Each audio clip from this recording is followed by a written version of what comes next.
গীতা শাস্ত্র কোন ব্যক্তি বিশেষ, জাতি, বর্গ, পথ, দেশ, কাল অথবা কোন কুরীতিগ্রস্ত সম্প্রদায়ের গ্রন্থ নয়, বরং এই ধর্মশাস্ত্র সর্বলৌকিক এবং সর্বকালিক।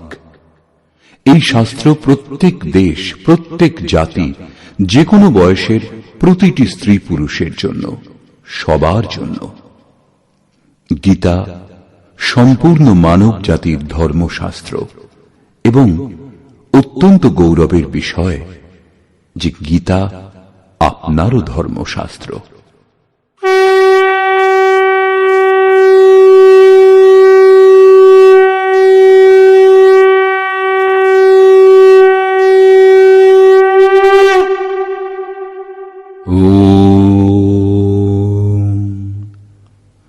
শ্রী পরমাত্মনে নমঃ। যথার্থ গীতা, শ্রীমদ্ ভগবৎ গীতা, অথ তৃতীয় অধ্যায়।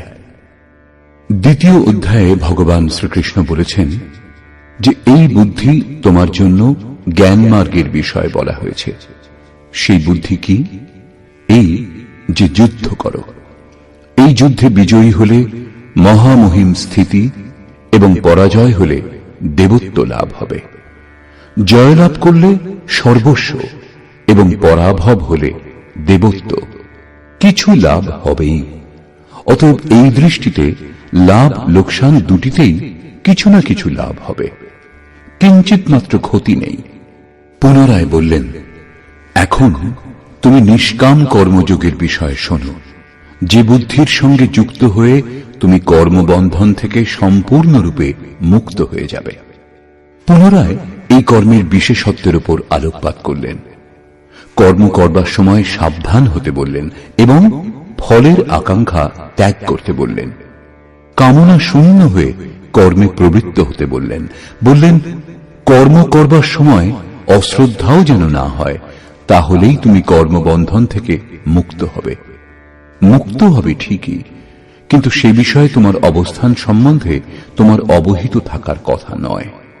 অতএব অর্জুনের নিষ্কাম কর্মযোগ অপেক্ষা জ্ঞান মার্গই সহজ বলে বোধ হল। তিনি জিজ্ঞাসা করলেন, হে জনার্দন, নিষ্কাম কর্মযোগ অপেক্ষা জ্ঞান মার্গই যদি আপনার বিচারে শ্রেষ্ঠ, তবে কেন আমাকে এই ভয়ঙ্কর কর্মে নিযুক্ত করছেন? এই জিজ্ঞাসা স্বাভাবিক ছিল। মনে করুন, আপনার সম্মুখে দুটি পথ আছে, দুটি একই স্থানে নিয়ে যায়। এখন আপনি যদি যেতে চান, তাহলে নিশ্চয়ই জিজ্ঞাসা করবেন উভয়ের মধ্যে সুগম কোনটি। যদি না করেন, তাহলে আপনি পথিক নন। ঠিক এইভাবে অর্জুনও জিজ্ঞাসা করলেন। অর্জুন উবাচ,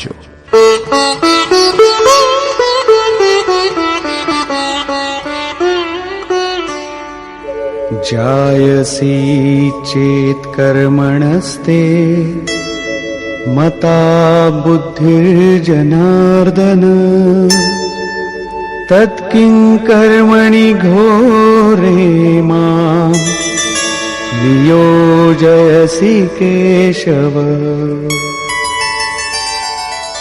জনগণের প্রতি দয়ালু জনার্দন, যদি নিষ্কাম কর্মযোগ অপেক্ষা জ্ঞানযোগ শ্রেষ্ঠ বলে আপনার অভিমত, তাহলে হে কেশব, আমাকে ভয়ঙ্কর কর্মযোগে কেন নিযুক্ত করছেন? নিষ্কাম কর্মযোগ অর্জুনের ভয়ঙ্কর বলে মনে হল, কারণ এতে কর্মেই তোমার অধিকার আছে, ফলে নয়। কর্ম করবার সময় অশ্রদ্ধাও যেন না হয় এবং নিরন্তর সমর্পণের মধ্যে দিয়ে যোগে দৃষ্টি নিবদ্ধ করে কর্মে প্রবৃত্ত হও। জ্ঞান মার্গে পরাজয় হলে দেবত্ব, জয়লাভ করলে মহামহিম স্থিতি লাভ হবে। লাভ লোকসান স্বয়ং নির্ণয় করে এগিয়ে যেতে হবে। অর্জুনের নিষ্কাম কর্মযোগ অপেক্ষা জ্ঞানযোগ সহজ বলে বোধ হল। সেজন্য তিনি নিবেদন করলেন,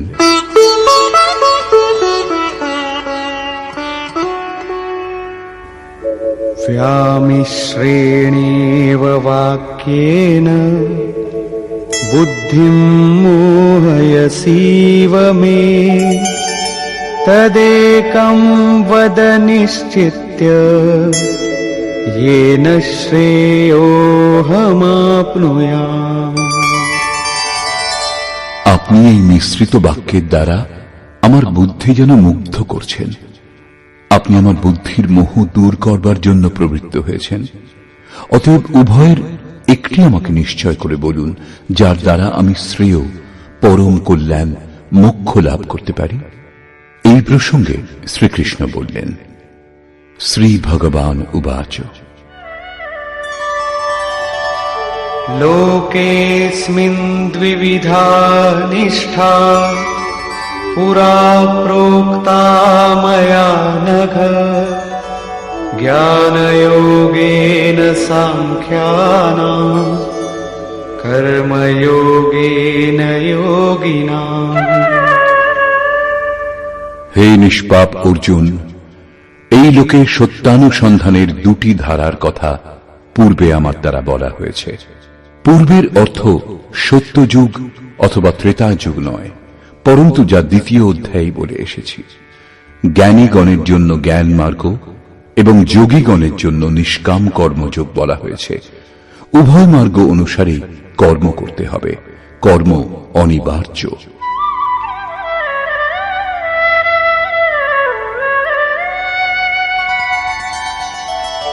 न कर्मणामनारम्भात् नैष्कर्म्यम् पुरुषोऽश्नुते न च सन्न्यसनादेव सिद्धिम् समधिगच्छति।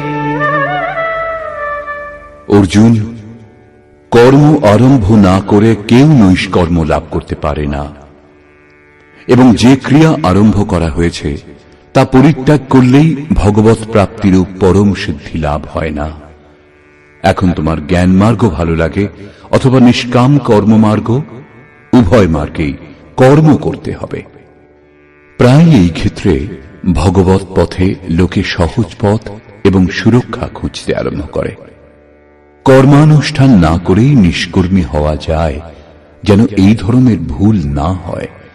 সেজন্য শ্রীকৃষ্ণ জোর দিলেন যে কর্ম আরম্ভ না করে কেউ নৈষ্কর্ম লাভ করতে পারে না। শুভাশুভ কর্মের শেষ যেখানে, পরম নৈষ্কর্মের সেই স্থিতি কর্ম করেই লাভ করা যায়।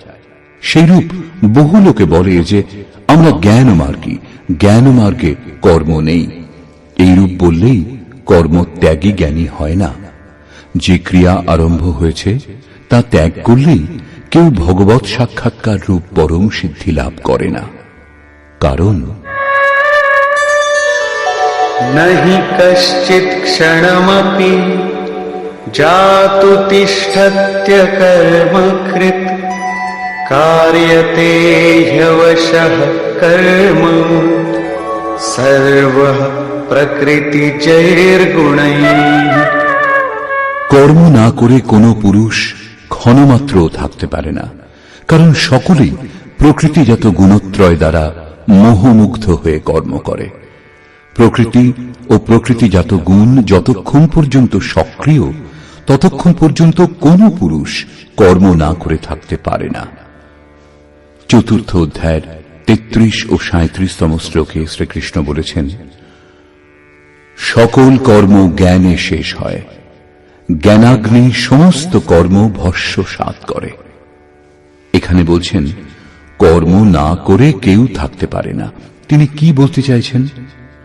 তার বলবার অর্থ হল যে যজ্ঞ করতে করতে ত্রিগুণাতীত হলে মনের বিলয় এবং সাক্ষাৎকারের সঙ্গে যজ্ঞের পরিণাম লাভ হলে কর্ম শেষ হয়ে যায়। সেই নির্ধারিত ক্রিয়া পূর্ণ হওয়ার আগে কর্ম সম্পূর্ণ হয় না। প্রকৃতির হাত থেকে রেহাই পাওয়া যায় না।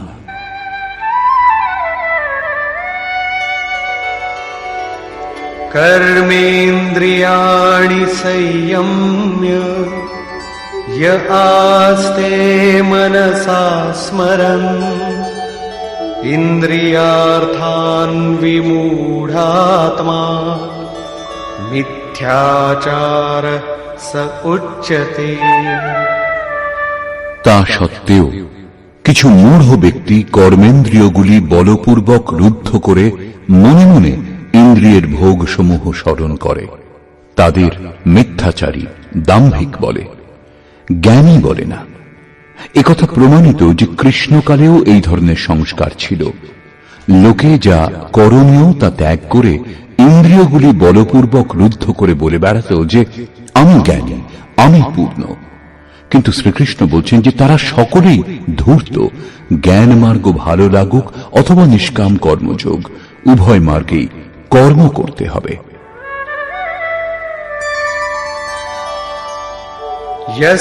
यस्त्विन्द्रियाणि मनसा नियम्यारभतेऽर्जुन कर्मेन्द्रियैः कर्मयोगम् असक्तः स विशिष्यते। অর্জুন, যিনি মন থেকে ইন্দ্রিয় সমূহ সংযত করেন, যখন মনেও বাসনার স্ফুরণ হয় না, সর্বদা অনাসক্ত হয়ে কর্মেন্দ্রিয় দ্বারা কর্মযোগের আচরণ করেন, তিনি শ্রেষ্ঠ। একথা বোঝা গেল যে কর্মের আচরণ করতে হবে, কিন্তু প্রশ্ন যে কোন কর্ম করব। ভগবান শ্রীকৃষ্ণ বলছেন, নিয়তং কুরু কর্ম ত্বম কর্মজায়ো হ্যকর্মণঃ শরীরয়াত্রাপি চ তে ন প্রসিদ্ধেদ কর্মণঃ। অর্জুন, তুমি নির্ধারিত কর্ম করো, অর্থাৎ কর্মের সংখ্যা অনেক, কিন্তু তার মধ্যে নির্দিষ্ট যে কর্মটি সেই নিয়ত কর্ম করো। কর্ম না করা অপেক্ষা কর্ম করাই শ্রেয়, কারণ কর্ম করে অল্প দূরত্বও অতিক্রম করে থাকলে, যেমন পূর্বে বলেছেন, জন্ম মৃত্যুর মহাভয় থেকে উদ্ধার করে, সেই জন্য শ্রেয়। কর্ম না করলে তোমার দেহযাত্রাও নির্বাহ হবে না। দেহযাত্রার অর্থ লোকে বলে শরীর নির্বাহ। কিরূপ শরীর নির্বাহ? আপনি কি দেহ? এই পুরুষ জন্ম জন্মান্তর যুগ যুগান্তর ধরে দেহযাত্রাই তো করে আসছে। বস্ত্র জীর্ণ হলে অন্য বস্ত্র ধারণ করে। সেইরূপ কীট পতঙ্গ থেকে শুরু করে মানুষ পর্যন্ত, ব্রহ্মা থেকে শুরু করে যাবন্মাত্র জগৎ পরিবর্তনশীল। উত্তম অধম বিভিন্ন যোনিতে এই জীব নিরন্তর দেহযাত্রাই করে চলেছে। কর্মই এই দেহযাত্রা সম্পূর্ণ করে। মনে করুন, একটা মাত্র জন্ম নিতে হয়েছে, কিন্তু তবু যাত্রা তো সম্পূর্ণ হয়নি। এখনো সে পথিক। যাত্রা সম্পূর্ণ তখনই হবে যখন গন্তব্য এসে যাবে। পরমাত্মাতে স্থিতি লাভ করবার পর আত্মা শরীরে অনুপ্রবেশ করলে আর যাত্রা করতে হয় না, অর্থাৎ শরীর ত্যাগ, শরীর ধারণ এই পর্যায়ে শেষ হয়। অতএব কর্ম পূর্ণতা প্রদান করে। এই পুরুষকে কর্ম সম্পূর্ণ হওয়ার পর আর দেহের যাত্রা করতে হয় না। মোক্ষ সে শুভাত। অর্জুন, এই কর্ম করে তুমি সংসার বন্ধন স্বরূপ অশুভ থেকে মুক্ত হয়ে যাবে। কর্ম সংসার বন্ধন থেকে মুক্ত করে দেয়। এখন প্রশ্ন, সেই নির্ধারিত কর্ম কি? শ্রী ভগবান বলছেন,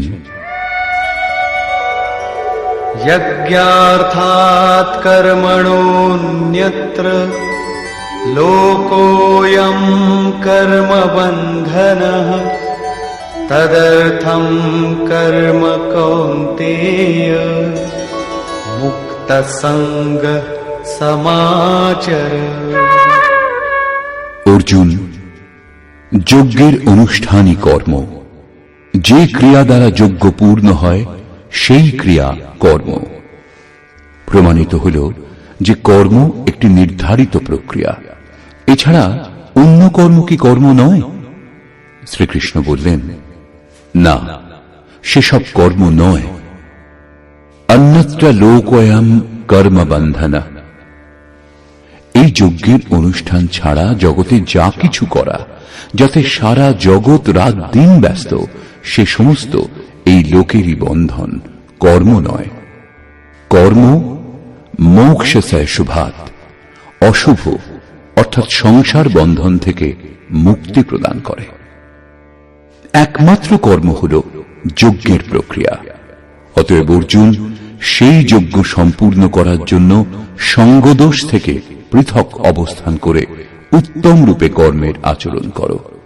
সঙ্গদোষ থেকে পৃথক না হলে এই কর্ম সম্পূর্ণ হয় না। এখন স্পষ্ট হল যে যজ্ঞের অনুষ্ঠানকেই কর্ম বলে, কিন্তু এখানে পুনরায় এক নূতন প্রশ্নের উদয় হল যে সেই যজ্ঞ কি যার অনুষ্ঠান করা হবে। সেই জন্য প্রথমে যজ্ঞ কি তা না বলে শ্রীকৃষ্ণ বললেন যে যজ্ঞের উৎপত্তি হল কোত্থেকে, যজ্ঞ থেকে আমরা কি ফল লাভ করি তার বিশেষত্ব বললেন, এবং চতুর্থ অধ্যায়ে স্পষ্ট করেছেন যে যজ্ঞ কি যার অনুষ্ঠান করলে কর্মের আরম্ভ হবে। যোগেশ্বর শ্রীকৃষ্ণের বাণীর নিপুণতাতে এটা স্পষ্ট হয় যে যে বিষয়ের বর্ণনা করবেন প্রথমে তিনি তার বিশেষত্বের বর্ণনা করলেন যাতে শ্রদ্ধা জাগে। তারপর তিনি তাতে যে সতর্কতা অবলম্বন করতে হয় তার উপর আলোকপাত করলেন এবং অবশেষে মুখ্য সিদ্ধান্ত প্রতিপাদন করলেন। এখানে স্মরণ রাখা আবশ্যক, শ্রীকৃষ্ণ কর্মের অন্যান্য অঙ্গের উপর আলোকপাত করেছেন যে কর্ম হল নির্ধারিত ক্রিয়া, নির্ধারিত ক্রিয়া ব্যতীত অন্য কর্ম কর্ম নয়। দ্বিতীয় অধ্যায়ে প্রথমবার কর্মের নাম উল্লেখ করেছেন, তার বিশেষত্বের উপর জোর দিলেন, তাতে যে সতর্কতা অবলম্বন করা হয় তার উপর আলোকপাত করলেন, কিন্তু কর্ম কি বললেন না। এখানে বর্তমান অধ্যায়ে বললেন যে কেউ কর্ম না করে থাকতে পারে না। প্রকৃতির প্রভাবে মানুষ কর্ম করে। এছাড়া যারা ইন্দ্রিয়গুলিকে বলপূর্বক অবরুদ্ধ করে মন থেকে বিষয় চিন্তা করে তারা অহংকারী। সেই জন্য অর্জুন, মনের দ্বারা ইন্দ্রিয় সমূহ সংযত করে তুমি কর্ম করো, কিন্তু কোন কর্ম করা হবে সে প্রশ্নটি যেমন তেমনি রইল। যোগেশ্বর শ্রীকৃষ্ণ বললেন, অর্জুন তুমি নির্ধারিত কর্ম করো। এখন প্রশ্ন, সেই নির্ধারিত কর্ম কি যার অনুষ্ঠান করতে বলেছেন? তিনি বলছেন যজ্ঞের অনুষ্ঠান করাই কর্ম। এখন প্রশ্ন ওঠে যে যজ্ঞ কি? এখানে যজ্ঞের উৎপত্তি এবং বিশেষত্ব পর্যন্ত বলবেন। চতুর্থ অধ্যায়ে যজ্ঞের সম্বন্ধে সুস্পষ্ট ধারণা হবে যার অনুষ্ঠানই কর্ম। গীতা শাস্ত্র বোঝার চাবিকাঠি হল কর্মের এই পরিভাষা। যজ্ঞ ছাড়া সবকিছু করে সংসারী লোকেরা। কেউ চাষ করে, কেউ ব্যবসা, কেউ উচ্চ পদে প্রতিষ্ঠিত, কেউ সেবক, কেউ বা নিজেকে বুদ্ধিজীবী বলে, কেউ বলে শ্রমিক, কেউ সমাজ সেবাকে, কেউ দেশ সেবাকে কর্ম বলে মনে করে। এই কর্মগুলির মধ্যে কিছু কর্মকে সকাম এবং কিছু কর্মকে নিষ্কাম কর্ম বলে লোকের ভূমিকাও তৈরি করে নিয়েছে, কিন্তু শ্রীকৃষ্ণের অনুসারে সেসব কর্ম নয়। অন্যত্র লোকোয়ম কর্ম বন্ধনা। যজ্ঞের অনুষ্ঠান ছাড়া যা কিছু করা হয় সেসব কর্ম এই লোকেরই বন্ধন, মুখ্য প্রদানকারী কর্ম নয়। বস্তুত যজ্ঞের অনুষ্ঠান কর্ম। এখন যজ্ঞ কি তা না বলে ভগবান শ্রীকৃষ্ণ বলছেন যজ্ঞ এলো কোথা থেকে।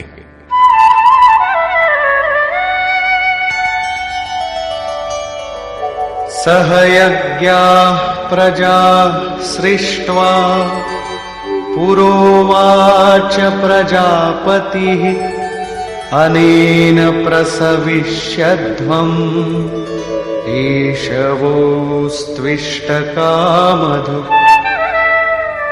প্রজাপতি ব্রহ্মা কল্পারম্ভে যজ্ঞের সঙ্গে প্রজা সৃষ্টি করে বলেছিলেন, এই যজ্ঞ দ্বারা তোমরা বৃদ্ধিপ্রাপ্ত হও। এই যজ্ঞ তোমাদের ইষ্টকামধুক, যাতে অনিষ্ট না হয়, অবিনাশী ইষ্ট সম্বন্ধীয় কামনা পূর্ণ করুক। যজ্ঞর সঙ্গে প্রজাদেরকে সৃষ্টি করেছিলেন প্রজাপতি ব্রহ্মা। ব্রহ্মাকে, তিনি কি চতুর্মুখ এবং অষ্টচক্ষু বিশিষ্ট কোন দেবতা যেমন প্রচলিত আছে? শ্রীকৃষ্ণের অনুসারে দেবতা নামের কোন আলাদা সত্তা নেই। তাহলে প্রজাপতি কে? বস্তুত যিনি প্রজার মূল উদ্গম, পরমাত্মাতে স্থিতি লাভ করেছেন, সেই মহাপুরুষই প্রজাপতি। বুদ্ধি ব্রহ্মা। অহংকার শিব বুদ্ধি অজ মনসী চিত্ত মহান। সেই সময় বুদ্ধি যন্ত্র মাত্র হয়। এইরূপ মহাপুরুষের মাধ্যমে পরমাত্মাই কথা বলেন। ভজনের বাস্তবিক ক্রিয়া আরম্ভ হলে বুদ্ধির ক্রমবিকাশ হয়।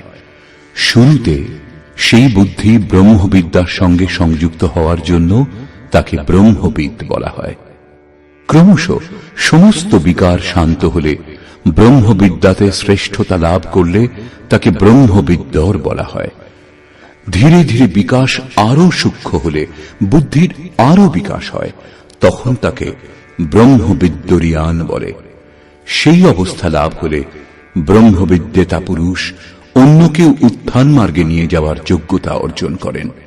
বুদ্ধির পরাকাষ্ঠা হল ব্রহ্মবিদ্যরিষ্ট, অর্থাৎ ব্রহ্মবিদের সেই অবস্থা যাতে ইষ্ট ওতপ্রোত। এইরূপ স্থিতি লাভ করেছেন যিনি, তিনি প্রজার মূল উদ্গম পরমাত্মায় স্থিত থাকেন। এরূপ মহাপুরুষের বুদ্ধি যন্ত্রমাত্র, তাঁদেরই প্রজাপতি বলা হয়। তারা প্রকৃতির দ্বন্দ্বের বিশ্লেষণ করে আরাধনা ক্রিয়ার রচনা করেন। যজ্ঞের অনুরূপ সংস্কার প্রদান করাই প্রজা সৃষ্টি। এর পূর্বে সমাজ অচৈতন্য এবং অব্যবস্থিত অবস্থাতে থাকে। যজ্ঞের অনুরূপ এদের গড়ে তোলাই হল সৃষ্টি, অর্থাৎ সুসজ্জিত করা। এইরূপ মহাপুরুষ সৃষ্টির আরম্ভে যজ্ঞের সঙ্গে প্রজার সৃষ্টি করেছেন। কল্প রোগ মুক্ত করে, বৈদ্য কল্প প্রদান করেন, আবার কেউ কায়া কল্প করে। এটা অবশ্য শরীরের ক্ষণিক কল্প। যথার্থ কল্প তখনই হয় যখন ভবরোগ থেকে মুক্তি লাভ হয়। আরাধনার আরম্ভ এই কল্পের প্রারম্ভিক অবস্থা। আরাধনা সম্পূর্ণ হলেই কল্প সম্পূর্ণ হবে। সেইরূপ পরমাত্ম স্বরূপে স্থিত মহাপুরুষগণ ভজনের আরম্ভে যজ্ঞের সঙ্গে সংস্কার সুসংগঠিত করে বললেন, এই যজ্ঞ দ্বারা তোমরা সমৃদ্ধ হও। কিরূপ সমৃদ্ধি? সেই সমৃদ্ধি কি কাঁচা ঘরবাড়ি পাকা করা, বেশি উপার্জন করা? বলছেন না, যজ্ঞ ইষ্ট কামধুক, ইষ্ট সম্বন্ধীয় কামনা পূর্ণ করবে। ইষ্ট একমাত্র পরমাত্মা, সেই পরমাত্মা সম্বন্ধীয় কামনা পূর্ণ করে এই যজ্ঞ। এখানে এ প্রশ্ন স্বাভাবিক যে যজ্ঞ সরাসরি পরমাত্মার প্রাপ্তি করাবে নাকি ক্রমে ক্রমে চলার পর?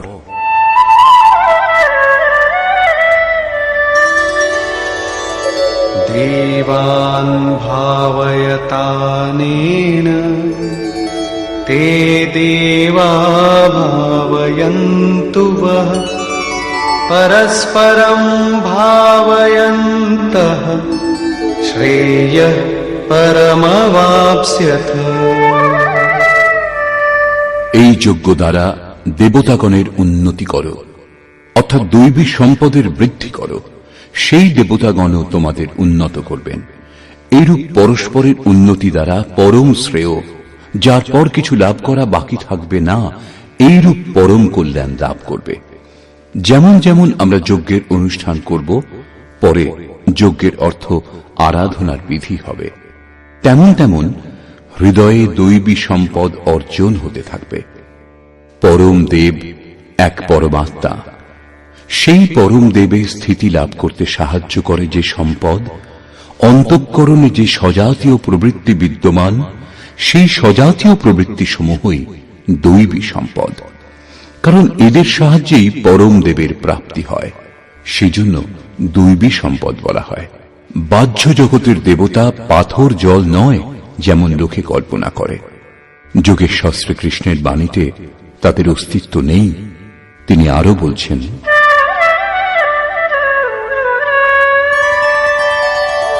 ইষ্টান ভোগান হিবো দেবা দাস্যন্তে যজ্ঞভাবিতাঃ তৈর্দত্তান প্রদায়েভ্যো यो ভুঙ্ক্তেস্তেন এব সঃ। যজ্ঞ দ্বারা সংবর্ধিত দেবতাগণ অর্থাৎ দৈবী সম্পদ আপনাকে ইষ্টান ভোগান হি দাস্যন্তে, ইষ্ট অর্থাৎ আরাধ্য সম্বন্ধীয় ভোগ প্রদান করবেন, অন্য কিছু নয়। তাই দত্তান, তিনি একমাত্র দাতা। ইষ্ট লাভের অন্য কোনো বিকল্প নেই। এই দৈবী গুণসমূহকে সংবর্ধন না করে যিনি এই স্থিতি ভোগ করেন তিনি নিশ্চয়ই চোর। যখন লাভ হয়নি তখন তিনি কি উপভোগ করবেন? কিন্তু বলেন অবশ্যই আমি পূর্ণ তত্ত্বদর্শী। এইরূপ মিথ্যাবাদী এই পথ থেকে মুখ লুকিয়ে বেড়ায়। তারা চোর, প্রাপ্তকর্তা নয়। কিন্তু যারা লাভ করেছেন তারা কি পেয়েছেন?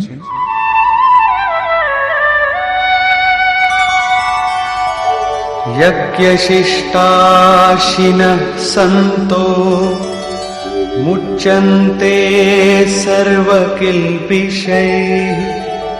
भुञ्जते ते त्वघं पापा ये पचन्त्यात्मकारणात्। যে সাধু পুরুষগণ যজ্ঞাবশেষ অন্ন গ্রহণ করেন তারা সকল পাপ থেকে মুক্ত হন। দৈবী সম্পদের বৃদ্ধি করতে করতে পরিণামে প্রাপ্তিকালই পূর্তিকাল। যজ্ঞ সম্পূর্ণ হয় যখন, তখন অবশিষ্ট যিনি থাকেন তিনি হলেন ব্রহ্ম। সেই ব্রহ্মই আবার অন্ন। একেই শ্রীকৃষ্ণ অন্যভাবে বললেন, যজ্ঞ শিষ্টামৃত ভুজো ইয়ান্তি ব্রহ্ম সনাতনম। যজ্ঞ যার সৃষ্টি করে সেই অসন যিনি গ্রহণ করেন তিনি ব্রহ্মে লীন হন। এখানে তিনি বলছেন যজ্ঞাবশেষ অসন ব্রহ্ম পীযূষ যিনি পান করেন তিনি সকল পাপ থেকে মুক্ত হন। সাধু ব্যক্তি মুক্ত হন, কিন্তু পাপী যারা তারা মোহজাত দেহের পোষণের জন্যই অন্ন পাক করে, পাপান্ন গ্রহণ করে। তারা ভজন করে, আরাধনা বুঝে অগ্রসরও হয়, কিন্তু পরিবর্তে কিছু কামনা করে। আত্মকারণাৎ দেহের এবং এই দেহের সম্বন্ধীয়দের কিছু লাভ হোক, তারা নিশ্চয়ই লাভ করবে, কিন্তু তা ভোগ করবার পর নিজেকে তারা সেখানেই দেখতে পাবে যেখান থেকে ভজন আরম্ভ করেছিল। এর থেকে বেশি ক্ষতি কি হতে পারে? যখন এই দেহটাই নশ্বর তখন এর সুখ ভোগ কতদিন? তারা আরাধনা করে কিন্তু পরিবর্তে পাপ গ্রহণ করে। পলটি সুধাতে সঠ বিশলেহি, তা নষ্ট হবে না ঠিক, কিন্তু এগিয়েও যাবে না। সেজন্য শ্রীকৃষ্ণ নিষ্কাম হয়ে কর্ম অর্থাৎ ভজন করবার উপর জোর দিলেন। এখন পর্যন্ত শ্রীকৃষ্ণ বলেছেন যে যজ্ঞ পরম শ্রেয় প্রদান করে এবং মহাপুরুষই তার রচনা করেন। কিন্তু মহাপুরুষ প্রজা রচনার জন্য কেন প্রবৃত্ত হন এ সম্বন্ধে বলছেন,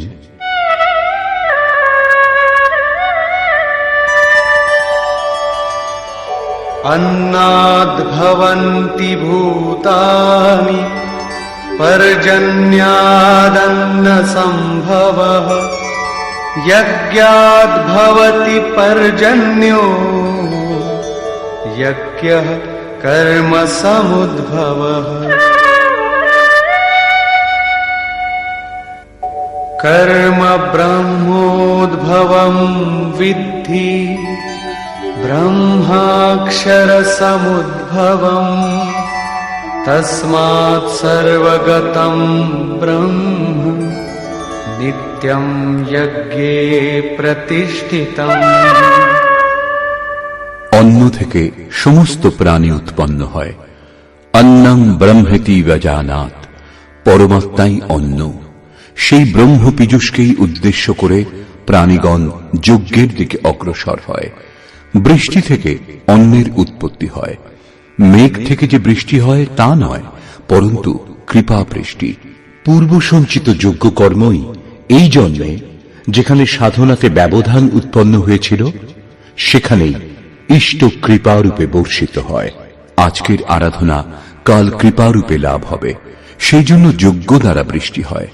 স্বাহা উচ্চারণ এবং তিল জবের আহুতি মাত্র দিলেই যদি বর্ষা হতো, তাহলে বিশ্বের অধিকাংশ মরুভূমি অনুর্বর কেন রয়েছে? উর্বর হয়ে থাকত। এখানে যজ্ঞের পরিণাম কৃপা বৃষ্টি। এই যজ্ঞের অনুষ্ঠান কর্ম দ্বারা হয়। কর্ম করে গেলেই একদিন যজ্ঞ সম্পূর্ণ হয়। সেই কর্ম বেদ থেকে উৎপন্ন জানবে। বেদ হল ব্রহ্মস্থিত মহাপুরুষের বাণী। যে তত্ত্ব অবিদিত তার প্রত্যক্ষ অনুভূতির নাম বেদ, কিছু শ্লোক সংগ্রহ নয়। বেদ অবিনাশী পরমাত্মা থেকে উৎপন্ন হয়েছে জানবে। একথা মহাত্মাগণ বলেছেন, কিন্তু তারা এবং পরমাত্মা ভিন্ন নন। তাদের মাধ্যমে অবিনাশী পরমাত্মাই কথা বলেন। সেই জন্যই বেদকে অপৌরুষেয় বলা হয়। মহাপুরুষগণ বেদ পেলেন কোথা থেকে? অবিনাশী পরমাত্মা থেকে বেদের জন্ম হয়েছে। সেই মহাপুরুষগণ, এবং তিনি অভিন্ন, তারা যন্ত্রমাত্র। সেই জন্য তাদের মাধ্যমে পরমাত্মাই কথা বলেন। কারণ যজ্ঞের অনুষ্ঠান করে যখন মন নিরুদ্ধ হয়, তখনই পরমাত্মাকে জানা যায়। সেই জন্য সর্বব্যাপী পরম অক্ষর পরমাত্মা সর্বদা যজ্ঞেই প্রতিষ্ঠিত। যজ্ঞের অনুষ্ঠানই তাকে লাভ করবার একমাত্র উপায়। এরই উপর ভগবান জোর দিলেন। एवं प्रवर्तितं चक्रं नानुवर्तयति हयः अघायुरिन्द्रियारामो मोघं पार्थ सजीवति। হে পার্থ, যে ব্যক্তি ইহলোকে মনুষ্য দেহ লাভ করে এই সাধন চক্রের অনুসারে অনুষ্ঠান করে না, অর্থাৎ দৈবী সম্পদের উৎকর্ষ, দেবতাগণের বৃদ্ধি এবং পরস্পর বৃদ্ধি দ্বারা অক্ষয় ধাম লাভ, এই ক্রম অনুসারে যে কর্মে প্রবৃত্ত হয় না, ইন্দ্রিয়গুলির সুখ আকাঙ্ক্ষী সেই পাপী ব্যক্তি বৃথা জীবন ধারণ করে। বন্ধুগণ, যোগেশ্বর শ্রীকৃষ্ণ দ্বিতীয় অধ্যায়ে শুধু কর্মের নাম নিয়েছেন এবং বর্তমান অধ্যায়ে বলছেন নিয়ত কর্মের আচরণ করো। যজ্ঞের প্রক্রিয়াই কর্ম। এছাড়া যা কিছু করা হয় তা এই লোকেরই বন্ধন। এই কারণে সঙ্গদোষ থেকে পৃথক অবস্থান করে যজ্ঞের পূর্তির জন্য কর্মের আচরণ করো। তিনি যজ্ঞের বিশেষত্বের উপর আলোকপাত করলেন এবং বললেন, যজ্ঞের উৎপত্তি হয়েছে ব্রহ্মা থেকে। প্রজা অন্যকে উদ্দেশ্য করে যজ্ঞে প্রবৃত্ত হয়। যজ্ঞ কর্ম থেকে এবং কর্ম অপৌরুষেয় বেদ থেকে উৎপন্ন হয়েছে। বেদ মন্ত্রগুলির দ্রষ্টা মহাপুরুষগণ ছিলেন। তাদের পুরুষকার বিলীন হয়ে গিয়েছিল। প্রাপ্তির পর শেষে অবিনাশী পরমাত্মাই শুধু থাকেন। সেই জন্য বেদ পরমাত্মা থেকে উৎপন্ন। সর্বব্যাপী পরমাত্মা সর্বদা যজ্ঞে প্রতিষ্ঠিত। এই সাধন চক্র অনুসারে যে আচরণ করে না, সেই পাপী ব্যক্তি ইন্দ্রিয় সমূহের সুখ আকাঙ্ক্ষী ব্যর্থই জীবন ধারণ করে। অর্থাৎ যজ্ঞ এমন বিধি যাতে ইন্দ্রিয়গুলির বিশ্রাম নেই, পরন্তু অক্ষয় সুখ বিদ্যমান। ইন্দ্রিয়গুলিকে সংযম করে এর আচরণ করবার বিধান। ইন্দ্রিয় সমূহের সুখ আকাঙ্ক্ষী যারা, তারা পাপী। এখনো শ্রীকৃষ্ণ বলছেন না যজ্ঞ কি, কিন্তু এই যজ্ঞ কি সারা জীবন করে যেতে হবে? কখনো কি সম্পূর্ণ হবে? এই প্রসঙ্গে যোগেশ্বর বলছেন,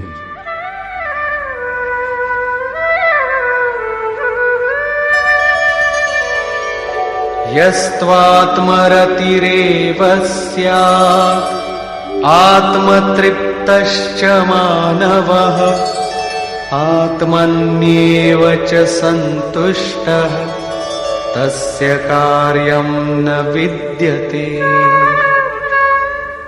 কিন্তু যে ব্যক্তি আত্মাতেই প্রীত, আত্মাতেই তৃপ্ত এবং আত্মাতেই সন্তুষ্ট, তার জন্য কোনো কর্তব্য বাকি থাকে না। এই হল লক্ষ্য। যখন অব্যক্ত, সনাতন, অবিনাশী আত্মতত্ত্ব লাভ হয়ে যায়, তখন আর কার অনুসন্ধান করা হবে?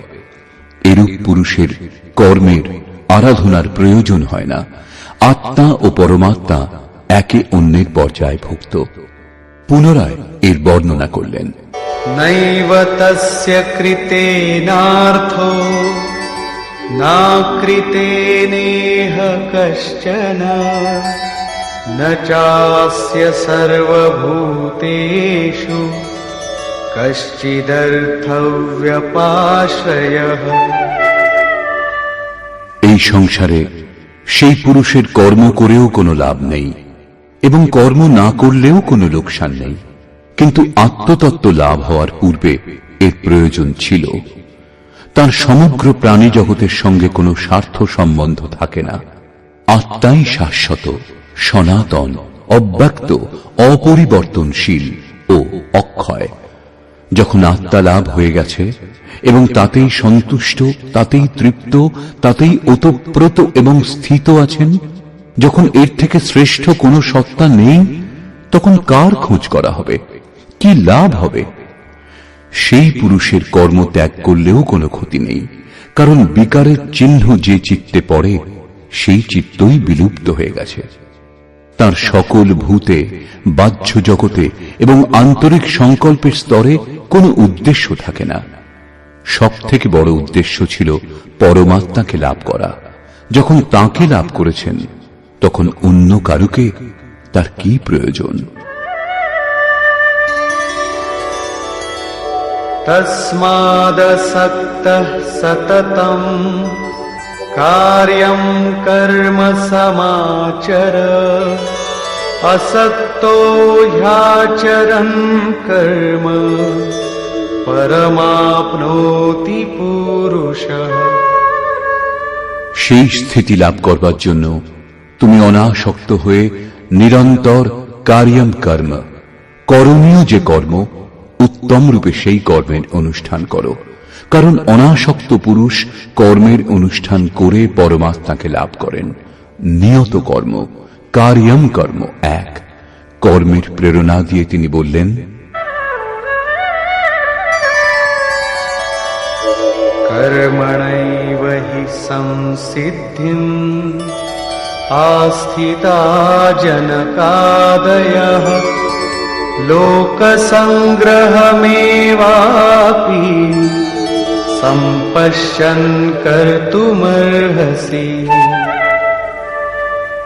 জনকের তাৎপর্য রাজা জনক নয়। জনক জন্মদাতাকে বলে। যোগী জনক আপনার স্বরূপকে জন্ম দেয়, প্রকট করে। যোগ সংযুক্ত প্রত্যেক মহাপুরুষ জনক। এরূপ যোগ সংযুক্ত বহু ঋষি জনকাদয়, জনক ইত্যাদি জ্ঞানী মহাপুরুষও কর্মণা এব হি সংসিদ্ধিম, কর্ম করেই পরম সিদ্ধি লাভ করেছেন। পরম সিদ্ধির অর্থ হল পরম তত্ত্ব পরমাত্মাকে লাভ করা। প্রাচীনকালে জনক ইত্যাদি যত মহর্ষি হয়েছেন, এই কার্যম কর্মের দ্বারা, যা যজ্ঞের প্রক্রিয়া, এই কর্ম করেই সংসিদ্ধিম, পরম সিদ্ধি লাভ করেছেন।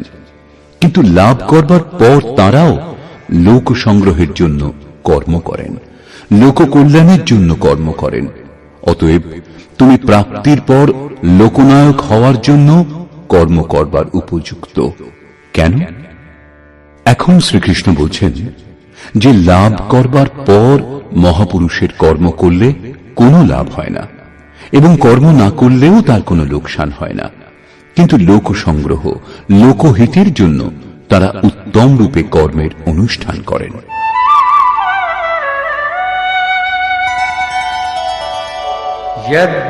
যদ্যদাচরতি শ্রেষ্ঠঃ তত্তদেবেতরো জনঃ স যৎপ্রমাণং কুরুতে লোকস্তদনুবর্ততে। শ্রেষ্ঠ ব্যক্তি যা যা আচরণ করেন, সাধারণ লোকে তাই অনুকরণ করে। সেই মহাপুরুষ যা কিছু প্রমাণ করে দেন, অন্য লোকে তাই অনুসরণ করে। পূর্বে শ্রীকৃষ্ণ স্বরূপে স্থিত আত্মতৃপ্ত মহাপুরুষের অবস্থিতির ওপর আলোকপাত করেছেন। তাঁদের কর্ম করলে কোনো লাভ হয় না এবং ত্যাগ করলে কোনো লোকসানও হয় না। তা সত্ত্বেও জনকাদি উত্তম রূপে কর্মের অনুষ্ঠান করতেন।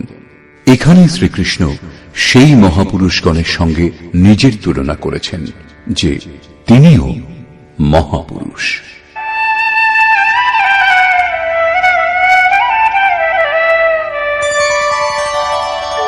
ন মে পার্থাস্তি কর্তব্যম ত্রিষু লোকেষু কিঞ্চন নানবাপ্তমবাপ্তব্যম বর্ত এব চ কর্মণি। হে পার্থ, তিন লোকে আমার কোনো কর্তব্য কর্ম নেই। পূর্বে বলেছেন সেই মহাপুরুষের সর্বভূতের প্রতি কোনো কর্তব্য নেই।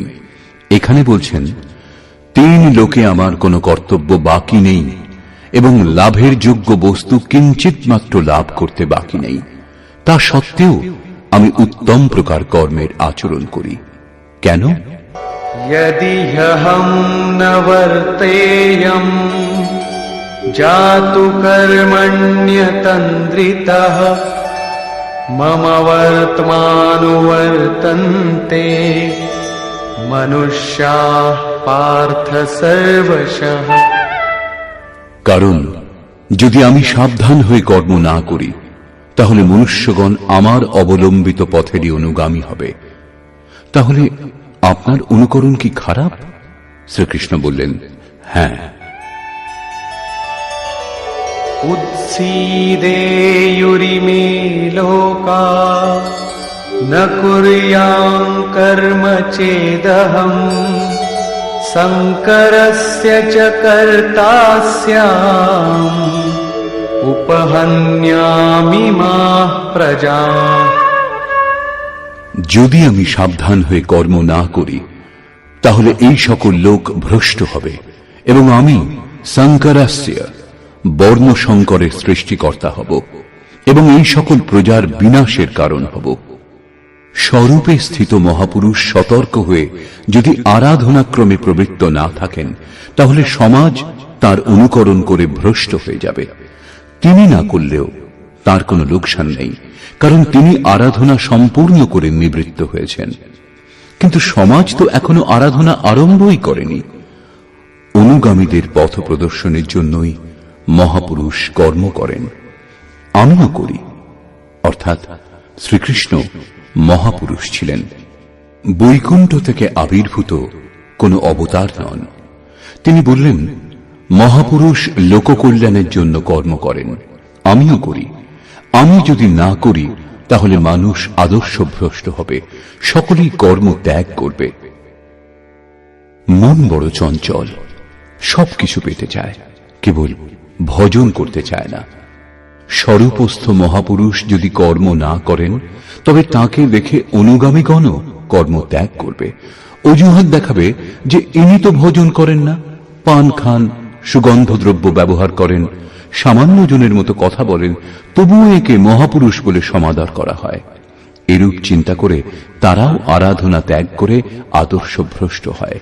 শ্রীকৃষ্ণ বললেন, যদি আমি কর্ম না করি তাহলে সকলেই ভ্রষ্ট হবে এবং আমি বর্ণ সংকর দোষের মূল কারণ হব। স্ত্রীগণ কলুষিত হলে বর্ণ সংকরের প্রভাব দেখা যায়। অর্জুন এই ভয়ে ব্যাকুল ছিলেন যে স্ত্রীগণ কলুষিত হলে বর্ণ সংকর উৎপন্ন হবে। কিন্তু শ্রীকৃষ্ণ বললেন, যদি আমি সাবধান হয়ে আরাধনায় রত না থাকি তাহলে বর্ণ সংকর দোষের মূল কারণ আমি হব। বস্তুত আত্মার শুদ্ধ বর্ণ পরমাত্মা। নিজের শাশ্বত স্বরূপের পথ থেকে ভ্রষ্ট হওয়াই বর্ণ সংকরতা। স্বরূপস্থ মহাপুরুষ আরাধনা ক্রিয়াতে প্রবৃত্ত না থাকলে অনুগামীগণ তাকে অনুকরণ করতে গিয়ে ক্রিয়ারহিত হয়ে যাবে, আত্মপথ থেকে ভ্রষ্ট হবে, বর্ণ সংকর হয়ে যাবে। তারা প্রকৃতির মোহে মুগ্ধ হবে। স্ত্রীগণের সতীত্ব এবং জাতির শুদ্ধতা এগুলি সামাজিক ব্যবস্থা, অধিকারের প্রশ্ন। সমাজের পক্ষে এর উপযোগিতাও আছে, কিন্তু মাতা পিতার ভুলের কোনো প্রভাব সন্তানের সাধনার উপর পড়ে না। আপন করণী পার উতরণী। হনুমান, ব্যাস, বশিষ্ঠ, নারদ, সুখদেব, কবির, যিশু এরা উত্তম মহাপুরুষ হয়েছিলেন, কিন্তু সামাজিক কুলীনতার সঙ্গে এদের কোনো সম্পর্ক ছিল না। আত্মা নিজের পূর্বজন্মের গুণধর্ম সঙ্গে নিয়ে আসে। শ্রীকৃষ্ণ বলছেন, মনঃ ষষ্ঠানি ইন্দ্রিয়াণি প্রকৃতি স্থানে কর্ষতি।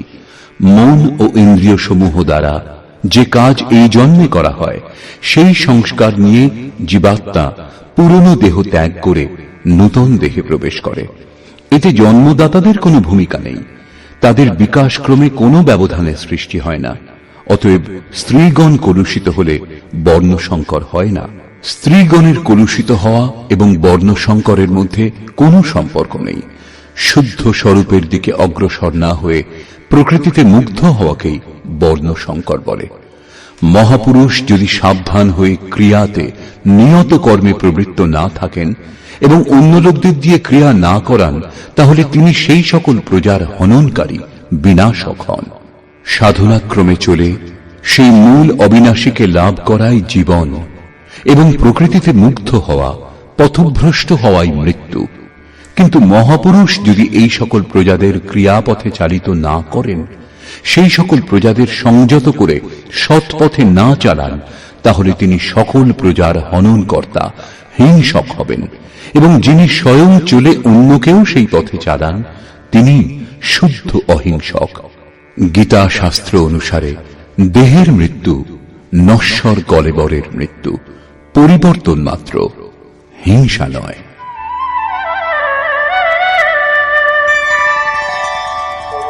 सक्ताः कर्मण्य विद्वांसो यथा कुर्वन्ति भारत कुर्याद् विद्वांस्तथा सक्तः चिकीर्षुर्लोकसंग्रहम्। হে ভারত, অজ্ঞানীগণ আসক্ত হয়ে যেরূপ কর্ম করেন, পূর্ণ জ্ঞাতা বিদ্বান অনাসক্ত হয়ে লোকহৃদয়ে প্রেরণা এবং কল্যাণ সংগ্রহের জন্য সেইরূপ কর্ম করেন। যজ্ঞের বিধি জেনেও করেও আমরা অজ্ঞানী। জ্ঞানের অর্থ হল প্রত্যক্ষভাবে জানা। যতক্ষণ আমরা লেশমাত্র আরাধ্য থেকে পৃথক, ততক্ষণ অজ্ঞান বিদ্যমান। যতক্ষণ অজ্ঞান বিদ্যমান, ততক্ষণ কর্মে আসক্তি থাকে। অজ্ঞানী যতটা আসক্ত হয়ে আরাধনা করেন, ততটাই অনাসক্ত। যার কর্ম করবার প্রয়োজন নেই, তার আসক্তি কেন হবে? এরূপ পূর্ণ জ্ঞাতা মহাপুরুষও লোকহিতের জন্য কর্ম করেন, দৈবী সম্পদের উৎকর্ষ করেন, যাতে সমাজ সেই পথে চলতে পারে।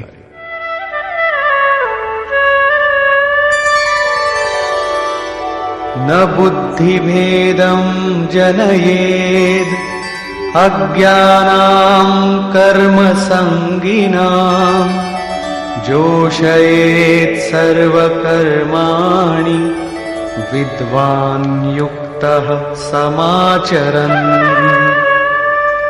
জ্ঞানী পুরুষের লক্ষ্য রাখা উচিত, যাতে কর্মে আসক্ত অজ্ঞানীগণের বুদ্ধিভ্রম না হয়। অর্থাৎ স্বরূপস্থ মহাপুরুষগণ সতর্ক হয়ে আচরণ করবেন, যাতে অনুগামীদের মনে কর্মের প্রতি অশ্রদ্ধা উৎপন্ন না হয়। পরমাত্ম তত্ত্বের সঙ্গে সংযুক্ত মহাপুরুষের উচিত স্বয়ং উত্তম রূপে নির্ধারিত কর্ম করে তাদেরও সেই কর্ম করবার জন্য প্রেরণা দান। এই কারণেই চিত্রকূট অনুসূয়া আশ্রমে পূজ্য মহারাজজি বৃদ্ধাবস্থাতেও রাত 2টোয় উঠতেন এবং রাত 3টে আশ্রমবাসী সাধকদের ডেকে তুলে বলতেন, মাটির পুতুলরা ওঠো সবাই। আশ্রমবাসীগণ উঠে যে যার চিন্তন ক্রিয়ায় মগ্ন হয়ে যেতেন। তখন তিনি কিছুক্ষণ গড়িয়ে পুনরায় উঠে বসতেন এবং বলতেন, তোমরা মনে চিন্তা করো যে মহারাজজি শুয়ে আছেন, কিন্তু আমি ঘুমাই না, শ্বাস প্রশ্বাস ক্রিয়ায় রত আছি। এখন বৃদ্ধাবস্থা, বসতে কষ্ট হয়, তাই আমি পড়ে থাকি। কিন্তু তোমাদের তো স্থির ও সোজা হয়ে বসে চিন্তন করা উচিত। যতক্ষণ তৈলধারার মতো শ্বাস প্রশ্বাস ক্রমাগত না পড়ে, লক্ষ্য রাখবে যেন ক্রমভঙ্গ না হয়, মাঝে কোনো সংকল্প যাতে ব্যবধান উৎপন্ন না করতে পারে, ততক্ষণ সতত প্রবৃত্ত থাকা সাধকের ধর্ম। আমার শ্বাস এখন বাঁশের মতো স্থির দাঁড়িয়ে গেছে। অনুগামীদের জন্য মহাপুরুষগণ উত্তম রূপে কর্মে প্রবৃত্ত থাকেন। জিস গুণ কো শিখাবে উসে করকে দিখাবে, অর্থাৎ আপনি আচরি ধর্ম জীবেরে শিখায়। এইরূপ স্বরূপস্থ মহাপুরুষের উচিত স্বয়ং কর্মে প্রবৃত্ত থেকে সাধকদেরও আরাধনায় প্রবৃত্ত হওয়ার জন্য প্রেরণা দান। সাধকদেরও শ্রদ্ধাপূর্বক আরাধনা ক্রিয়াতে প্রবৃত্ত হওয়া উচিত।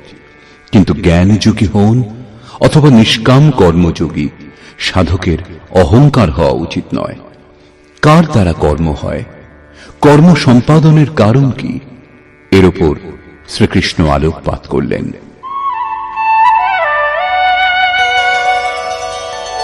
প্রকৃতে ক্রিয়মাণানি गुणैः कर्माणि सर्वशः अहंकार विमूढात्मा कर्ताहमिति मन्यते। আরম্ভ থেকে পূর্ণ হওয়া পর্যন্ত কর্ম প্রকৃতির গুণত্রয় দ্বারা সম্পাদিত হয়। তা সত্ত্বেও অহংকারে যিনি বিশেষ রূপে মূঢ়, তিনি আমি কর্তা এই রূপ মনে করেন। একথা কিরূপে স্বীকার করা হবে যে আরাধনা প্রকৃতির গুণে হয়? এটা কে দেখেছেন? এই প্রসঙ্গে বলছেন, তত্ত্ববিত্তু মহাবাহো গুণকর্ম বিভাগয়োঃ গুণাগুণেষু বর্তন্তে ইতি মত্ত্বা ন সজ্জতে। হে মহাবাহ, গুণ বিভাগ এবং কর্ম বিভাগকে তত্ত্ববিদ পরম তত্ত্ব পরমাত্মার সম্যক জ্ঞান বিশিষ্ট মহাপুরুষগণ দেখেছেন এবং সম্পূর্ণ গুণ গুণসমূহে বর্তিত। এরূপ চিন্তা করে তারা গুণ এবং কর্মের কর্তৃত্বে আসক্ত হন না। এখানে তত্ত্বের অর্থ পরম তত্ত্ব পরমাত্মা, 5টা অথবা 25টা তত্ত্ব নয়, লোকে যেমন কল্পনা করে থাকে। যোগেশ্বর শ্রীকৃষ্ণের বাণীতে তত্ত্ব একমাত্র পরমাত্মা, অন্য কোনো তত্ত্ব নেই। গুণাতীত হয়ে পরম তত্ত্ব পরমাত্মায় স্থিত মহাপুরুষ গুণের অনুসারে কর্মগুলির বিভাজন দেখতে পান। তামসিক গুণের প্রভাবে আলস্য, নিদ্রা, প্রমাদ, কর্মে প্রবৃত্ত না হওয়ার স্বভাব দেখা যায়। রাজসিক গুণের প্রভাবে আরাধনা থেকে সরে না আসার স্বভাব, শৌর্য এবং স্বামী ভাব দেখা যায়। সাত্ত্বিক গুণ কার্যরত হলে ধ্যান, সমাধি, অনুভবে উপলব্ধি, নিরন্তর চিন্তন, সরল স্বভাব হয়। গুণ পরিবর্তনশীল। প্রত্যক্ষদর্শী জ্ঞানী বুঝতে পারেন গুণ অনুসারে কর্মের উৎকর্ষ অপকর্ষ হয়। গুণ নিজের কর্ম করিয়ে নেয়, অর্থাৎ গুণ গুণে বর্তিত হয়। এরূপ চিন্তা করে প্রত্যক্ষদ্রষ্টা কর্মে আসক্ত হন না। কিন্তু যিনি গুণের অতীত হতে পারেননি, এখনো পথিক, তাকে কর্মে আসক্ত থাকতে হবে। সেই জন্য বললেন, প্রকৃতের গুণ সম্মূঢ়াঃ সজ্জন্তে গুণ কর্মসু তান কৃৎস্নবিদো মন্দান কৃৎস্নবিন্ন বিচালয়েৎ। প্রকৃতির গুণের দ্বারা মুগ্ধ পুরুষগণ কর্মে ক্রমশ নির্মল গুণের উন্নতি দেখে তাতে আসক্ত হন। সেই অসম্পূর্ণ জ্ঞান বিশিষ্ট মন্দান শিথিল চেষ্টা যাদের, তাদের উত্তম জ্ঞান সম্পন্ন জ্ঞানী পুরুষ চালিত করবেন না, তাদের হতোৎসাহ করবেন না, উৎসাহ দেবেন। কারণ কর্ম করেই পরম নৈষ্কর্ম স্থিতি লাভ হবে। নিজের শক্তি ও স্থিতি বুঝে কর্মে প্রবৃত্ত জ্ঞানমার্গী সাধকের উচিত গুণের প্রভাবে কর্মের আচরণ হচ্ছে বলে যেন মনে করেন। নিজেকে কর্তা ভেবে অহংকারী যেন না হয়ে যান। নির্মল গুণলাভ হলেও তাতে আসক্ত যেন না হন। কিন্তু নিষ্কাম কর্মযোগীর কর্ম এবং গুণের বিশ্লেষণ করে সময় নষ্ট করা উচিত নয়। তাকে আত্মসমর্পণ করে শুধু কর্মে প্রবৃত্ত থাকতে হবে। কোন গুণ কার্যরত তা দেখার ভার ইষ্টের। গুণের পরিবর্তন এবং ক্রমশ উত্থান তিনি ইষ্টের কৃপা বলে মনে করেন। কর্মের আচরণও তাঁরই কৃপা বলে মনে করেন। অতএব আমি কর্তা এই অহংকার অথবা গুণে আসক্ত হওয়ার সমস্যা তার থাকে না। তিনি তো অনবরত প্রবৃত্ত থাকেন। এই প্রসঙ্গে এর সঙ্গে যুদ্ধের স্বরূপ বর্ণনা করে ভগবান শ্রীকৃষ্ণ বলছেন,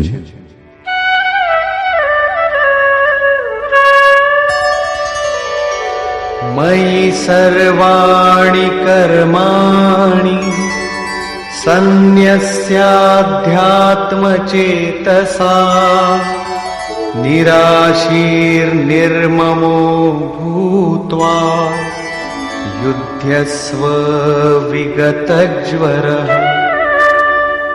সেই জন্য অর্জুন, তুমি अध्यात्म चेतसा অন্তরাত্মায় চিত্তকে নিরুদ্ধ করে ধ্যানস্থ হয়ে কর্মগুলি আমাতে সমর্পণ করে আশা, মমতা ও শোক শূন্য হয়ে যুদ্ধ করো। যখন চিত্ত ধ্যানস্থ, লেশমাত্র কিছু পাওয়ার আশা নেই, কর্মের প্রতি আসক্তি নেই, অসফলতার সন্তাপ নেই, তখন সেই পুরুষ যুদ্ধ কি করবেন? যখন চারিদিক থেকে চিত্ত সংযত হয়ে হৃদয় দেশে নিরুদ্ধ হয়ে আসছে, তখন সেই পুরুষ যুদ্ধ করতে যাবেন কেন? কার সঙ্গে যুদ্ধ করবেন? সে স্থানে কে বা আছে? বাস্তবে যখন আপনি ধ্যান করতে আরম্ভ করবেন, তখনই যুদ্ধের আসল স্বরূপ আপনি বুঝতে পারবেন। কাম, ক্রোধ, রাগ, দেশ, আশা, তৃষ্ণা ইত্যাদি বিকার সমূহ বিজাতীয় প্রবৃত্তিগুলি যাদের কুরু বলা হয়, এরা সংসারে যাতে প্রবৃত্তি হয় তারই চেষ্টা করবে, বিঘ্নরূপে ভয়ঙ্কর আক্রমণ করবে। এদের সঙ্গে সংঘর্ষের নামই যুদ্ধ। একে অতিক্রম করে যাওয়াই হল বাস্তবিক যুদ্ধ। এদের নিশ্চিহ্ন করে অন্তরাত্মায় মনকে স্থির করা, ধ্যানস্থ হওয়াই যথার্থ যুদ্ধ। এর উপর পুনরায় জোর দিলেন।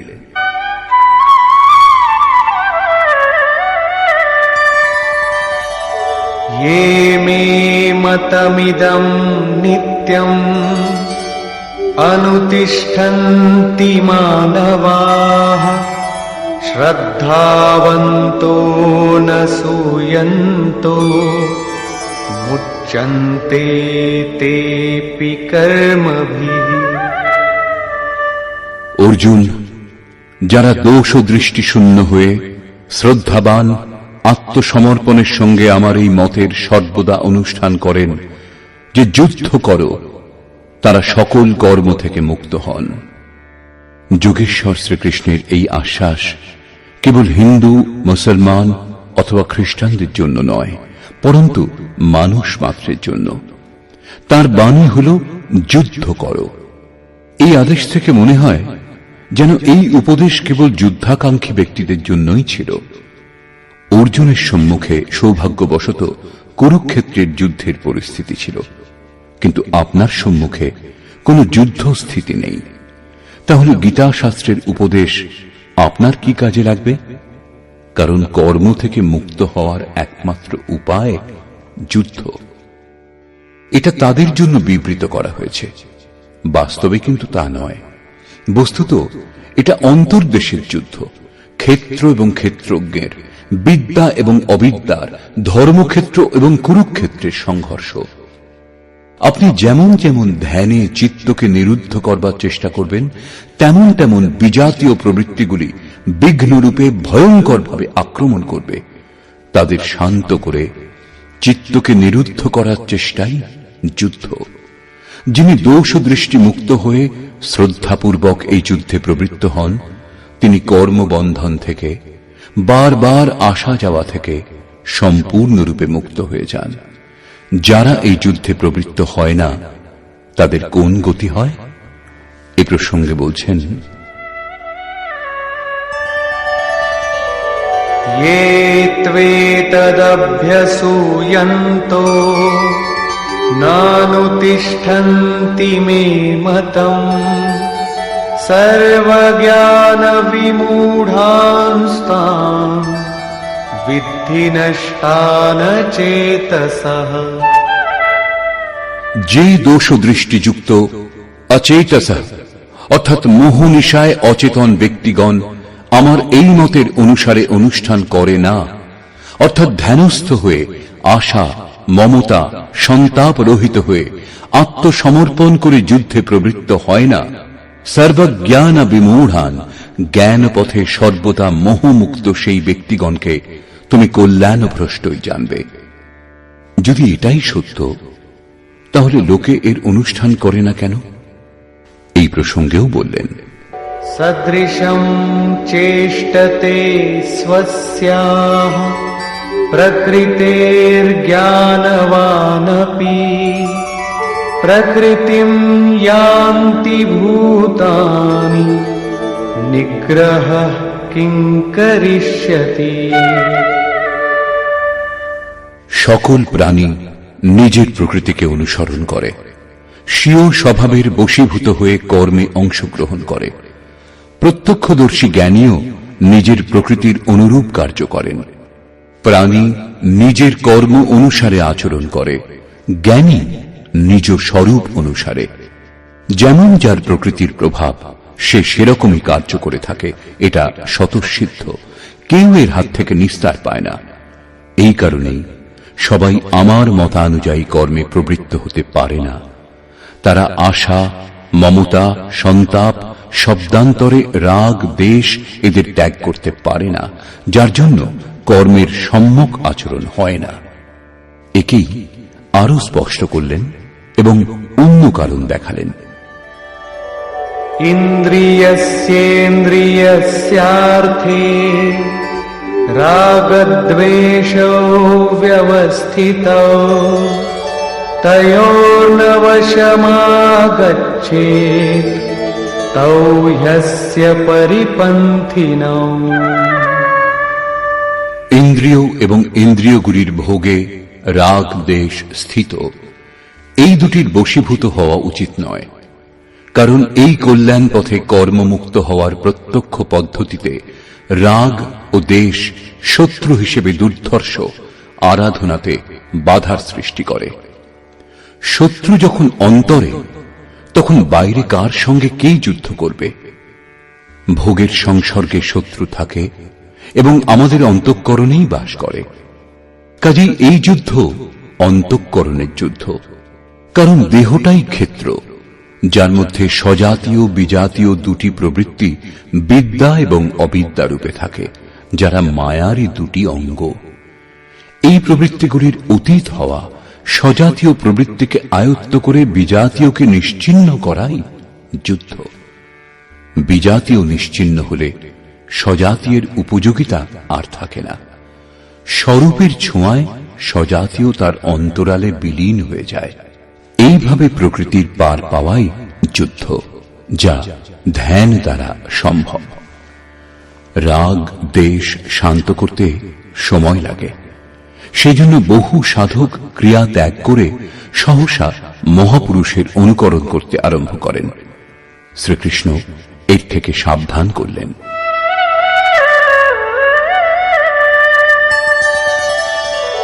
শ্রেয়ান স্বধর্মো বিগুণঃ পরধর্মাৎ স্বনুষ্ঠিতা স্বধর্মে নিধনম শ্রেয়ঃ পরধর্মো ভয়াবহ।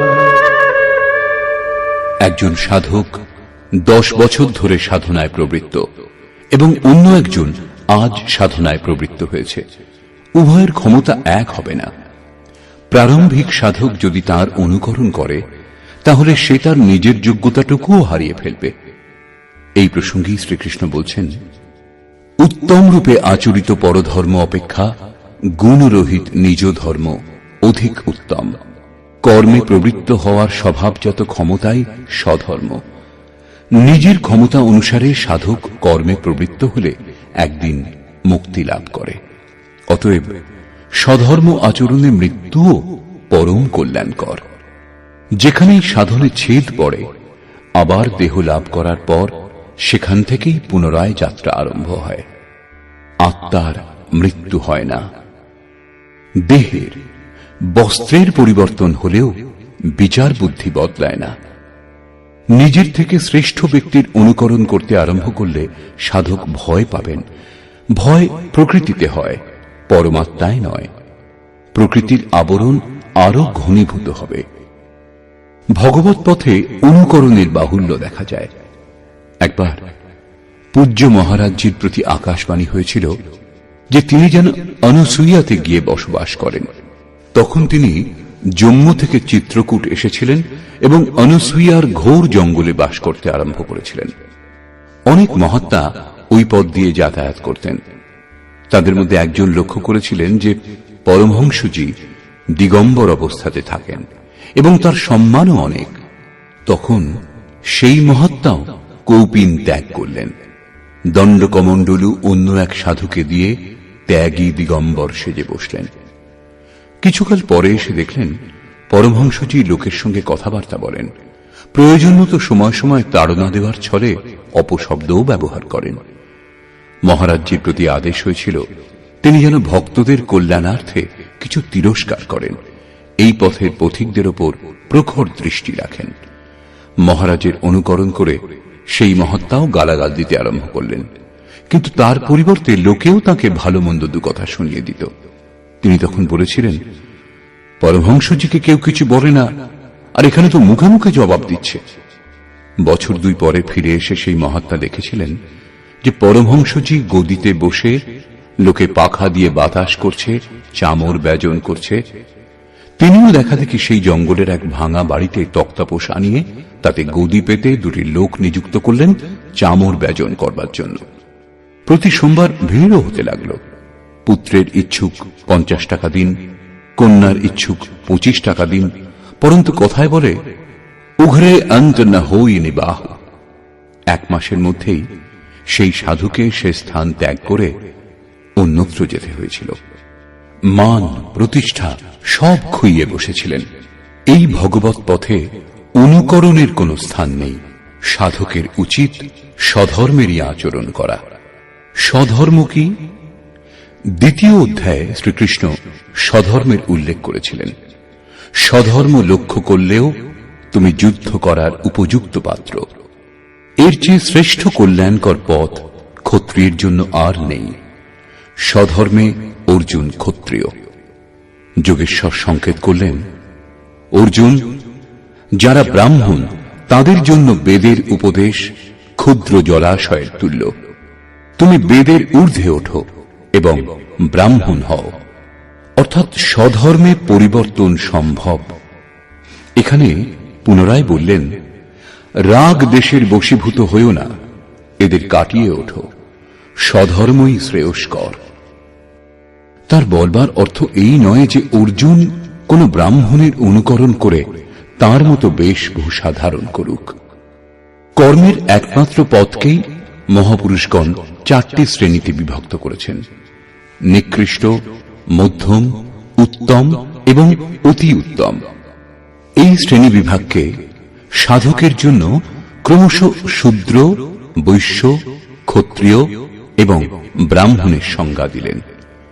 শূদ্র স্থিতি সেবা ধর্ম থেকেই কর্মের আরম্ভ হয় এবং সাধনাক্রমে ওই সাধকই ব্রাহ্মণের স্থিতি লাভ করতে পারেন। এর পরের অবস্থাতে সাধক যখন পরমাত্মায় স্থিতি লাভ করেন তখন ন ব্রাহ্মণো ন ক্ষত্রিয় ন বৈশ্য ন শূদ্র চিদানন্দরূপ শিবোহম শিবোহম। তিনি বর্ণগুলির ঊর্ধ্বে উঠে যান। এ কথাই শ্রীকৃষ্ণও বললেন যে চাতুর্বর্ণং ময়া সৃষ্টং, এই 4 বর্ণের সৃষ্টিকর্তা আমি। তাহলে কি জন্মের আধারে মানুষের জাতি বিভাগ করা হয়েছে? না, গুণ কর্ম বিভাগশ, গুণের আধারে কর্ম বিভাগ করেছি। কর্ম কি? তা কি সাংসারিক কর্ম? শ্রীকৃষ্ণ বললেন, না, তা হল নিয়ত কর্ম। এই নিয়ত কর্ম কি?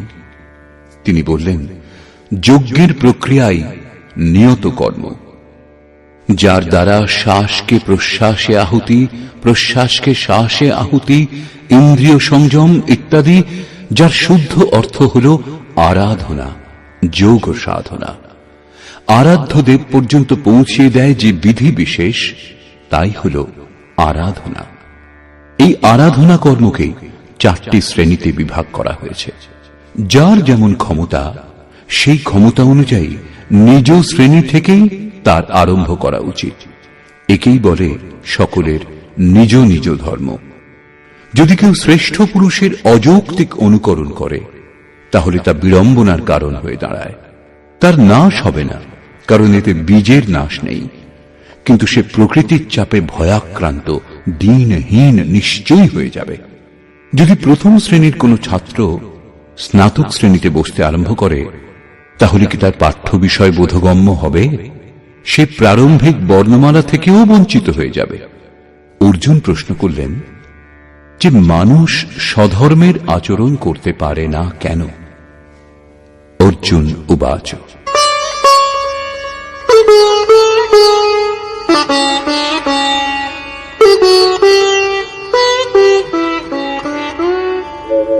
अथ केन प्रयुक्तोऽयम् पापं चरति पूरुषः अनिच्छन्नपि वार्ष्णेय बलादिव नियोजितः।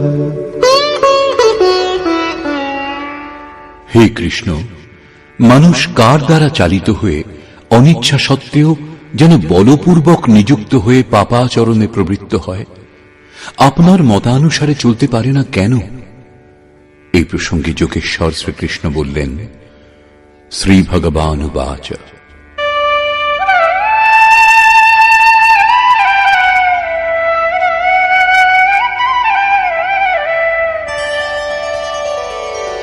काम एष क्रोध एष रजो गुणसमुद्भवः महाशनो महापाप्मा विद्येनमिह वैरिणम्। অর্জুন, রজগুণজাত এই কাম এবং এই ক্রোধ অগ্নির ন্যায় ভোগে অতৃপ্ত, অত্যন্ত ক্ষতিকারক। কাম, ক্রোধ, রাগ দেশের পূরক। একটু আগেই আমি যার চর্চা করেছি, এই বিষয়ে তুমি এদেরই শত্রু জানবে। এখন এদের প্রভাব সম্বন্ধে বলছেন।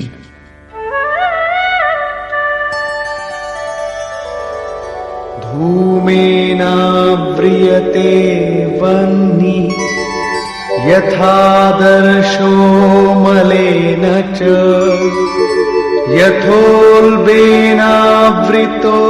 गर्भः तथा तेनेदमावृतम्। যেরূপ ধূম দ্বারা অগ্নি, ময়লা দ্বারা দর্পণ এবং জরায়ুর দ্বারা গর্ভ আবৃত থাকে, সেরূপ কাম ক্রোধাদি বিকার সমূহ দ্বারা এই জ্ঞান আবৃত থাকে। ভিজে কাঠ জ্বালালে কেবল ধোঁয়াই হয়, আগুন থাকা সত্ত্বেও শিখার রূপ নিতে পারে না। ময়লা দিয়ে ঢাকা দর্পণে যেরূপ প্রতিবিম্ব স্পষ্ট হয় না, জরায়ুর দ্বারা যেরূপ গর্ভ আবৃত থাকে, সেরূপ এই বিকারগুলি থাকতে পরমাত্মার প্রত্যক্ষ জ্ঞান হয় না। आवृतं ज्ञानमेतेन ज्ञानिनो नित्यवैरिणा कामरूपेण कौन्तेय दुष्पूरेणानलेन च। কৌন্তেয়, অগ্নির ন্যায় ভোগে অতৃপ্ত জ্ঞানীর চিরশত্রু এই কাম দ্বারা জ্ঞান আবৃত থাকে। এখন শ্রীকৃষ্ণ কাম এবং ক্রোধ দুটি শত্রুর কথা বললেন। এই শ্লোকে তিনি কেবল একটা শত্রু কামের বিষয় বললেন। বস্তুত কামের মধ্যে ক্রোধের অন্তর্ভাব বিদ্যমান। কামনা পূর্ণ হলে ক্রোধ শান্ত হয়, কিন্তু কামনা শেষ হয় না। কামনা পূরণে বাধা উৎপন্ন হলেই পুনরায় ক্রোধ জেগে ওঠে। কামের অন্তরালে ক্রোধ নিহিত থাকে। এই শত্রুর উৎস কোথায়, কোথায় একে খুঁজবে? শত্রুর নিবাস জানা থাকলে এর সমূল বিনাশে সুবিধা হবে। এই প্রসঙ্গে শ্রীকৃষ্ণ বললেন, ইন্দ্রিয়াণি মনো বুদ্ধি अस्याधिष्ठानमुच्यते एतैर्विमोहयत्येष জ্ঞানমাবৃত্য দেহিনম। ইন্দ্রিয় সমূহ, মন এবং বুদ্ধি, এদেরই কামের আশ্রয় বলা হয়। কাম, মন, বুদ্ধি এবং ইন্দ্রিয় সমূহের দ্বারাই জ্ঞানকে আবৃত করে জীবকে মোহমুগ্ধ করে। তস্মাৎ ত্বমিন্দ্রিয়াণ্যাদৌ নিয়ম্য ভরতর্ষভ পাপ্মানং প্রজহিয়েনং জ্ঞান বিজ্ঞাননাশনম। সেই জন্য অর্জুন, তুমি আগে ইন্দ্রিয়গুলিকে নিয়ম্য সংযত করো, কারণ এর অন্তরালে শত্রু বিদ্যমান। তা তোমার দেহের ভিতরে বাইরে খুঁজলে কোথাও পাবে না। এটা হৃদয় রাজ্যের অন্তর্জগতের যুদ্ধ। ইন্দ্রিয় সমূহকে বশ করে জ্ঞান এবং বিজ্ঞানের বিনাশক এই ক্ষতিকারক কামের নাশ করো। কাম সহজে আয়ত্তে আসে না, অতএব বিকারের নিবাস স্থানকেই অবরুদ্ধ করো, ইন্দ্রিয় সমূহকেই সংযত করো। কিন্তু ইন্দ্রিয় সমূহ এবং মনকে সংযত করা খুব কঠিন। আমি কি তা করতে পারব? এই প্রসঙ্গে শ্রীকৃষ্ণ তাঁর সামর্থ্য বলে উৎসাহ দিচ্ছেন।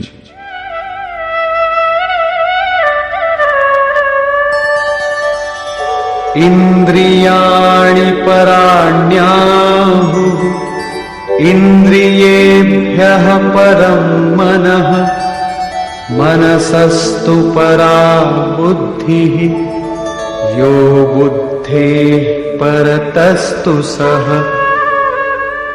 অর্জুন, এই দেহ থেকে ইন্দ্রিয়গণকে শ্রেষ্ঠ অর্থাৎ সূক্ষ্ম এবং বলবান বলে জানবে। ইন্দ্রিয় সমূহ থেকে মন শ্রেষ্ঠ এবং বলশালী, মন থেকে বুদ্ধি শ্রেষ্ঠ, এবং যিনি বুদ্ধির থেকেও অত্যন্ত শ্রেষ্ঠ তিনিই তোমার আত্মা, এবং সেই হলে তুমি। সেই জন্য ইন্দ্রিয় সমূহ, মন এবং বুদ্ধি নিরুদ্ধ করতে তুমি সক্ষম।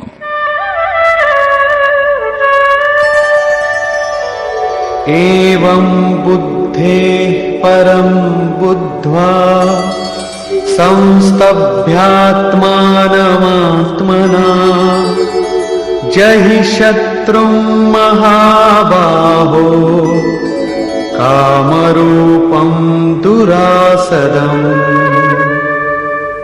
এইরূপ বুদ্ধি থেকে শ্রেষ্ঠ অর্থাৎ সূক্ষ্ম এবং বলবান স্বীয় আত্মাকে জেনে আত্মবল বুঝে বুদ্ধি দ্বারা নিজ মনকে বশ করে অর্জুন এই কামরূপ দুর্জয় শত্রুর নাশ করো।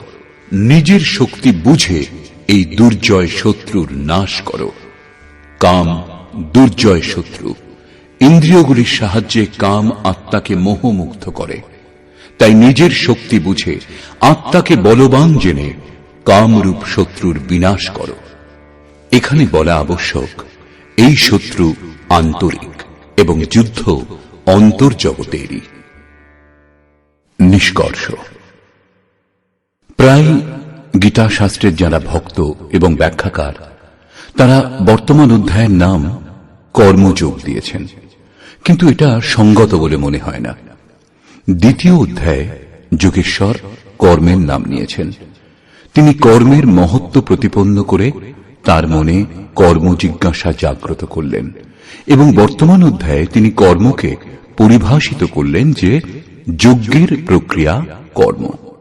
এখানে একথা প্রমাণিত হচ্ছে যে যজ্ঞ কোনো নির্ধারিত দিক অর্থাৎ বিধি বিশেষ।